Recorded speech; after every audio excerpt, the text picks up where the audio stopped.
लखा सिधाना आज भी पंजाब में बैठ के और दिल्ली पुलिस को रोज गाली देता है और रोज ललकारता है, लेकिन दिल्ली पुलिस कहाँ है? सभा मंचों में। आप 15 अगस्त को पूरा देश तिरंगा लेके घूमेगा कि हमने क्या किया, अंग्रेजों को यहाँ से भगा के और देश स्वतंत्रता लिया। अब वह तो चले गए, लेकिन उनकी छोड़ी हुई कानून को हम क्यों रखें? क्या हमारे देश में विद्वान नहीं है? हिंदुत्व की कब्र खुदेगी एएमयू की धरती पर। जिन्ना की फोटो लगाई जाती है। कितने लोग गिरफ्तार हुए, कितने लोग जेल गए, कितने लोगों के आपराधिक मुकदमे दर्ज हुए? भाई ये दिखाई दे रहा है ना, इनके ऊपर कार्रवाई करो।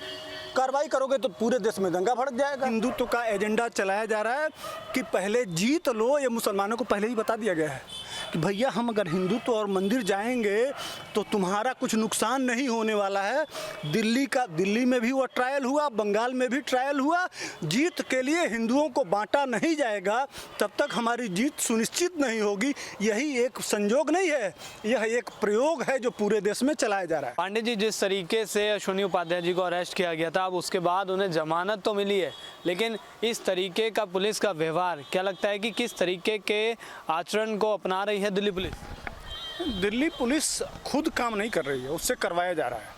ये नया डीजीपी जो आए हुए हैं, यह अपने आप को बहुत बड़े फायर ब्रांड समझ रहे हैं, लेकिन देखना यह है कि आपने इस छोटे से घटना पे तो आपने गिरफ्तारी कर दिया, 5-6 लोगों को गिरफ्तार कर लिया। एक छोटी सी वीडियो क्लिप है, वो मंच पे नहीं है, मंच से किनारे है, और क्या क्या हुआ है वो सारे लोग जानते हैं।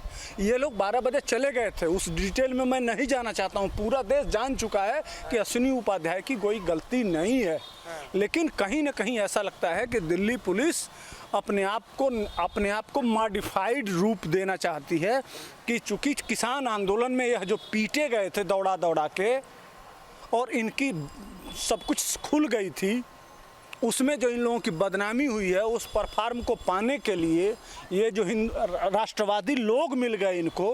भाई हमारे वहाँ कहावत होता है, जो पत्थर होता है ना, कमज़ोर पे पत्थर भी चोक होता है। अब वो चूँकि पार्टी में है, पार्टी के प्रवक्ता हैं, पार्टी के पदाधिकारी हैं, तो उन पे काम करना आसान है। जाइए दिल्ली पुलिस में, इंदिरा को मारे थे और मोदी को मारेंगे कहे थे कि नहीं? पाकिस्तान जिंदाबाद के नारे लगे थे कि नहीं? और क्या क्या हुआ था? ये दिल्ली में हुआ, बॉर्डर पे दौड़ा के पीटे गए, लाल किले पे तिरंगा फेंका गया और एक अलग धर्म का झंडा फहराया गया। देखे रहे थे आप 26 जनवरी को, पूरा देश ने कितना शर्मसार हुआ। तो उसमें किसकी बदनामी हुई थी? और क्यों नहीं दिल्ली पुलिस काम किया? आज भी वह चढ़ के क्या कहते हैं, सावधान दिल्ली। दिल्ली की सुरक्षा किसके जिम्मे है? जब कोई व्यक्ति इस दिल्ली में खड़ा होकर दिल्ली वालों को, जो दिल्ली पुलिस अपने आप को अंतर्राष्ट्रीय स्तर की पुलिस समझती है, वो कहती है, और वो उसके सामने खड़ा होकर जंतर मंतर पे एक व्यक्ति कहता है सावधान दिल्ली। औरंगजेब है क्या वो? अकबर यही सब कहते होंगे ना, जब दिल्ली पे आक्रमण करते होंगे या मुगल, तो यही कहते होंगे सावधान दिल्ली। आज वही तो कहा जा रहा है दिल्ली में। क्या कर रही है दिल्ली पुलिस? वो क्या करने गए थे अश्विनी उपाध्याय?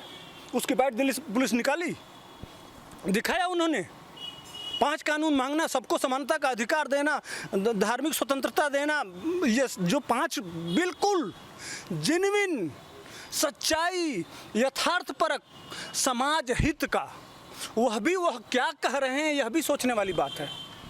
आप 15 अगस्त को पूरा देश तिरंगा लेके घूमेगा कि हमने क्या किया, अंग्रेजों को यहाँ से भगा के और देश स्वतंत्रता लिया। अब वह तो चले गए, लेकिन उनकी छोड़ी हुई कानून को हम क्यों रखें? क्या हमारे देश में विद्वान नहीं है, कानून के जानकार नहीं हैं, कानून बदला नहीं जा सकता है? क्या देश से भ्रष्टाचार मिट गया है? क्या देश में दुराचार मिट गया है? क्या देश से पापाचार मिट गया है? कौन सा चार? आए दिन देश के कोने कोने में बलात्कार से लेकर सारी घटनाएं आती हैं कि नहीं? आज पैसे से राजनीति और राजनीति से पैसा। आज देश में 70% रुपया या बड़े नेता रखे हुए हैं। ये राकेश टिकैत भी 100 करोड़ का मालिक है, जो नेता बनाया जा रहा है टीवी पे बैठा के। 5 कानूनों में से कौन सा ऐसा कानून है जो सबसे पहले सरकार को बनाना चाहिए? सबसे पहले जनसंख्या नियंत्रण, दूसरे नंबर पे होना चाहिए कॉमन सिविल कोड। जनसंख्या नियंत्रण फर्स्ट। जनसंख्या नियंत्रण जब तक राष्ट्रीय आधार पे बना के और इनको मताधिकार से 2 बच्चों से ज़्यादा जिसके पास होगा, इस साल से ये कहते हैं कि आप जानते हैं विपक्षी क्या कहते हैं, भाई विधायक आप भी न लड़िए, भाई पीछे जो गलतियां हुई हैं उसको अब तो सुधारेंगे, या जो हो गया तब तो सारे लोग गए, सारे मुसलमान 100% तो मुसलमान ही जाएंगे अगर कहूँ तो, इसलिए कि 2 किसी के पास है ही नहीं। यहाँ तो 80 जितने संघ के हैं उनके पास एक भी नहीं है, तब तो सारे MP MLA वही बनेंगे, बाकी कोई तो बचेगा ही नहीं, सारे संघ वाले बनेंगे, इसलिए कि वह तो फ्री हैं। हाँ, मोदी योगी की तरह से 100% उसमें पड़े हुए हैं, तो सारा सीट तो वो लेकर कब्जा हो जाएंगे। बना दो इसी तरह का कानून कि जिसके चुनाव वही लड़ेगा जिसका कोई बच्चा नहीं होगा, बना दो। असली मजा तो तब आता, लेकिन फिर भी हम कह रहे हैं कि नहीं भैया, हाँ सब ये घंटा बजाएंगे, आजकल बजा रहे हैं ना, आजकल मायावती भी घंटा बजा रही हैं, अखिलेश यादव भी बजा रहे हैं, राहुल गांधी भी जम्मू कश्मीर में जाके, कौन वो माता जी हैं जम्मू जो इनके कश्मीरी पंडितों का, वहाँ कल ही गए थे। जानते हैं क्यों जा रहे हैं? इसका कारण है, 2 ट्रायल चल रहा है। चुनाव से पहले ममता बनर्जी कहाँ गई थी? मंदिर वो दुर्गा सप्तशती का मंत्र पढ़ रही थी। केजरीवाल क्या बने थे? हनुमान भक्त, सबसे बड़ा हनुमान भक्त केजरीवाल बने थे। और आज जब ये जीत गए तो उसके बाद से लाखों शरणार्थी कहाँ हैं? दूसरे राज्यों में। 7,000 बच्चियों का बलात्कार हुआ, कितने की संपत्ति लूटी गई, यहाँ रोहिंग्या ला के बसाए जाते हैं, यहाँ बांग्लादेशी बसाए जा रहे हैं। आप अमानतुल्लाह के वहाँ देखे थे ना। तो इसलिए ये हिंदुत्व का एजेंडा चलाया जा रहा है कि पहले जीत लो। ये मुसलमानों को पहले ही बता दिया गया है कि भैया हम अगर हिंदुत्व और मंदिर जाएंगे तो तुम्हारा कुछ नुकसान नहीं होने वाला है। दिल्ली में भी वो ट्रायल हुआ, बंगाल में भी ट्रायल हुआ। जीत के लिए हिंदुओं को बांटा नहीं जाएगा, तब तक हमारी जीत सुनिश्चित नहीं होगी। यही एक संजोग नहीं है, यह एक प्रयोग है जो पूरे देश में चलाया जा रहा है। लखा सिधाना आज भी पंजाब में बैठ के और दिल्ली पुलिस को रोज गाली देता है और रोज ललकारता है, लेकिन दिल्ली पुलिस कहाँ है? सभा मंचों में। यह भी नहीं है कि अश्विनी उपाध्याय तो अपने तरफ से दिल्ली पुलिस को कहे, खुद अपने तरफ से कहे कि इस वीडियो की जांच करा लीजिए, एप्लीकेशन दिए, अगर इसमें कोई दोषी होता है तो उसके खिलाफ कार्रवाई करिए। मैं इस टाइम से इस टाइम तक था, लेकिन सुनने के लिए कोई तैयारी नहीं। जबरदस्ती उनके ऊपर FIR दर्ज कर दिया गया। जो वो भी लड़के गलती हैं, उनकी मूर्खता है, यह मैं स्वीकार करता हूँ। अबे कहना ही है तो सीधे ललकार के कहना चाहिए। मैं भी कहता हूँ, एक पूरा भारत का नागरिक कहता है, आतंकी मारे जाएंगे तो बाप बाप चिल्लाएंगे, आतंकी मारे जाएंगे तो राम राम चिल्लाएंगे। सिर्फ भाषा का अंतर है, बात भी आपकी पहुँच जाएगी और मामला भी सही हो जाएगा और पुलिस गिरफ्तारी कर, हमारा गिरफ्तारी करके दिखाए। मैं 20 बार कह रहा हूँ कि आतंकी मारे जाएंगे तो राम राम चिल्लाएंगे। जिस तरह से देखे नहीं थे कपिल मिश्रा वाली कांड में क्या कहा गया था? देश के गद्दारों को गोली मारो सारों को। कौन देखे थे ना, पूरा लिबरल गैंग से लेके और पूरा वामपंथी और पूरा ये कांग्रेसी कि ये अत्याचार हो रहा है एक विशेष समुदाय पे। भैया जब तुम इस पे गद्दार, आतंकी, अत्याचारी, जिहादी इन शब्दों से जब हम कहते हैं, जब तुम स्वीकार कर लेते हो, तो सिर्फ यह देखिए, अश्विनी उपाध्याय सुप्रीम कोर्ट के बहुत अच्छे लॉयर हैं। अगर उनको कराना ही होता तो वह इतनी सी चूक नहीं करते। वो अपने लोगों को ज़रूर बता देते कि भाषा इस तरह से नहीं, इस तरह से रखना चाहिए। यह काम अश्विनी उपाध्याय जानते हैं कि हमारे संविधान में, हमारे कानून में किस तरह की व्यवस्था है, शब्दों को तोड़ के किस तरह से हम अपनी बात पहुंचा सकते हैं। लेकिन वो बच्चे कानून को नहीं जानते हैं शायद, इसीलिए उनसे गलती हुई है। ठीक पांडे जी, सवाल ये भी है कि एक सुप्रीम कोर्ट का इतना सीनियर लॉयर, जिसकी सुप्रीम कोर्ट में लगभग 101 PIL है और आज तक कोई भी PIL रिजेक्ट नहीं हुई, उसके साथ कानून का ऐसा खिलवाड़ करना और उसी को कानून के उससे दूर रखना, दिल्ली पुलिस ने तो हद ही कर दी एक तरीके से कि उसको बेल भी ना मिला, ऐसे ही तैयारी कर रखी थी। नहीं, इसमें कहीं ना कहीं दिल्ली पुलिस की ही बात नहीं है। इसमें भारतीय जनता पार्टी ने भी वो जो किया है, यह ठीक नहीं है। कहीं न कहीं दो धड़े में बट के एक गिरोह है जो आईटी सेल कहलाता है अपने आप को, दिल्ली का आईटी सेल, यह अपने आप को सुप्रीमो बनने के चक्कर में यह सब करवा रहा है। और यह माननीय गृह मंत्री को संज्ञान में लेना चाहिए। ऐसा न हो कि इसी तरह की गलती में जो भारतीय जनता पार्टी अपने आप को हिंदुत्व की छवि दिखा रही है, कोई दूसरी पार्टी खड़ा हो जाए और भारतीय जनता पार्टी के लिए वो बहुत नुकसानदेह हो जाए। आने वाले दिनों में ऐसा भी कंडीशन बन सकता है। इसलिए कि धीरे धीरे इस किसान आंदोलन से लेके आपने 370 और राम मंदिर के इशूज को वो करके बहुत अच्छा मैसेज दिया।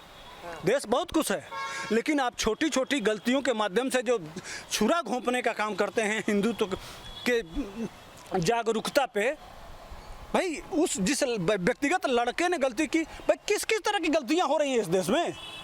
तिरंगा कोई उठाने वाला नहीं होगा। वो अकबरुद्दीन ओवैसी 15 मिनट के लिए पुलिस छोड़ दीजिए, पुलिस हटा दीजिए, हम दिखा देंगे। क्यों? वो विधानसभा में बैठेगा और कोई कह देगा तो ये बहुत बड़ा, और उसके लिए फ्रीडम ऑफ स्पीच नहीं है। वो दंगा हो जाता। कितना दंगा हो गया, जिसके छतों पे सारा सामान से लेके और किस किस तरह से दिल्ली में हुआ, तमाम लोग, वो सफूरा जरगर से लेके और किस किस तरह से कितने लोग हैं। अभी रोज आए दिन फेसबुक पे बैठ के और लोग गाली देते हैं और सांप्रदायिक बातें कहते हैं। दिल्ली पुलिस की ये दलील थी कि ये जो गिरफ्तारी हुई है इसलिए हुई है कि वो वीडियो, वो कार्यक्रम जो था उसके आयोजक थे अश्विनी। अच्छा, कार्यक्रम तो एक बात बताइए कि अपना ओवैसी है, ओवैसी के मंच पे एक लड़की आती है और पाकिस्तान जिंदाबाद का नारे लगाती है, तो ओवैसी की गिरफ्तारी होनी चाहिए कि नहीं? अभी आगरा में समाजवादी पार्टी के कार्यकर्ताओं ने पाकिस्तान जिंदाबाद के नारे लगाए, वीडियो है, आप जाने होंगे। तो अखिलेश यादव की गिरफ्तारी होनी चाहिए कि नहीं? तमाम कश्मीर में रोज कांग्रेस के बैनर तले पाकिस्तान जिंदाबाद के नारे लगाए जाते हैं, तो राहुल गांधी की गिरफ्तारी होनी चाहिए कि नहीं? कौन सा दल, जेएनयू उठा लीजिए, एएमयू में क्या हुआ? हिंदुत्व की कब्र खुदेगी एएमयू की धरती पर। जिन्ना की फोटो लगाई जाती है। कितने लोग गिरफ्तार हुए, कितने लोग जेल गए, कितने लोगों के आपराधिक मुकदमे दर्ज हुए? ये दिखाई दे रहा है ना, इनके ऊपर कार्रवाई करो। कार्रवाई करोगे तो पूरे देश में दंगा भड़क जाएगा। पंडित जी, अश्विनी जी के वकील ने कल में बताया था कि रात को 2 बजे अश्विनी जी को गिरफ्तार किया गया। उसके बाद लगभग 20 से 24 घंटे तक ना उनके परिवार से मिलने दिया गया, ना एफआईआर दर्ज की गई, ना एफआईआर की कॉपी दी गई, ना एफआईआर की कॉपी वेबसाइट्स पे अपलोड की गई दिल्ली पुलिस के। तो दिल्ली पुलिस कर क्या रही थी 24 घंटे अश्विनी जी के साथ? नहीं, हम यह ह्यूमन राइट कमीशन के तहत कोई भी व्यक्ति, आप भी अगर अश्विनी उपाध्याय के वकील हैं, उनके घर वाले हैं, उनके शुभचिंतक हैं, अगर आप यह अश्विनी उपाध्याय के बारे में यह जानना चाहते हैं कि उपाध्याय के ऊपर किस धारा के तहत मुकदमा दर्ज हुआ है, उनको कौन सा किस तरह से कार्रवाई की जा रही है, यह भारतीय ह्यूमन राइट कमीशन आर्टिकल के तहत आता है। आपको जानने का अधिकार है वकील को। इस आधार पे माननीय सुप्रीम कोर्ट को संज्ञान लेना चाहिए और ह्यूमन राइट कमीशन का वायलेशन के तहत दिल्ली पुलिस के खिलाफ कार्रवाई करनी चाहिए। हर थाने पे, किस थाने पे चले जाएंगे तो वहाँ इतना बड़ा बोर्ड लगा के भारतीय नागरिकों को ह्यूमन राइट कमीशन के अंतर्गत निम्न अधिकार प्राप्त हैं, उसमें लिखा हुआ है, जाकर पढ़ लीजिए। चले जाइए, जिस थाने में वो गिरफ्तार थे उसी थाने पे ह्यूमन राइट कमीशन का जो बोर्ड लगा हुआ है उसमें पूछिए कि कोई भी शुभचिंतक अगर आता है तो वह पूछना, किसी अपराधी के बारे में पूछना चाहता है तो ये पुलिस को बताना उसकी नैतिक जिम्मेदारी है। क्या पुलिस ने बताया? क्यों नहीं बताया? क्या हो जाता? पूरे दिल्ली में दंगा हो जाता। अरे जिसने दंगा किया, जो लड़कियों का बलात्कार कर रहे हैं और जो सरेआम किसानों को वहाँ जलाया जा रहा है, बरगला, क्या क्या नहीं, किसानों को वो एक आ गया था ना, उसको मिट्टी का तेल डाल के उसको जला दिया गया। उनके खिलाफ कार्रवाई क्यों नहीं हुई? उनका हाथ काट दिया, किसी का कुछ कर दिया। क्या क्या निहंग लोग तलवार लेके और सरेआम घूमते हैं, किस तरह से चलाते हैं, क्या क्या पुलिस के ऊपर ट्रैक्टर चढ़ाने का प्रयास किया गया। एक गिरफ्तारी बताइए।